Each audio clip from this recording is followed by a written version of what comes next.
තුනට counting class නේද?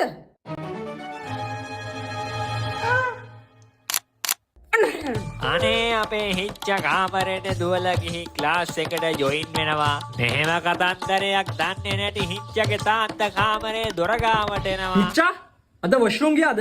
ඇහෙනවද? පැහැදිලිව පේනවද? ඔව්. කොමඩ් එක ෆ්ලෂ් කරලා දාවේ. මං කියන දේ පැහැදිලිව පේනවද? ඇහෙනවද? ඔව්. ඒක ඇතුළට නහයක් කරන් යන්නේ. අනික මම නොදන්නේ ඔබේ මතක ගැන. කොතනද නැවැද්දේ? මම නවත් පුතනක් අත බලන්න මතක නැහැ නේද? මට නම් මතකයි. මතකයි? හොඳට මතක් කරපන් ඇතුළට ගිහලා මොකද්ද කරේ කියලා. කොතනද නැවැද්දුවේ? ලිපි ද්‍රව්‍ය ලබා ගැනීම. ඈ? මොනවද මං කියන්නේ? උඹට පයිතියන්ද? ලිපි ද්‍රව්‍ය මිලදී ගැනීම කියන කොටස කතා කරේ. ඔව්. ඔව්? පයිතියන්ද ඔව් කියන්නේ? එකට කියන්නම කන පල්ලා හරිද? තාම අපි ගණන් හදන්න තාම ප්‍රවිෂ්ඨ වුණේ නැහැ. හරි?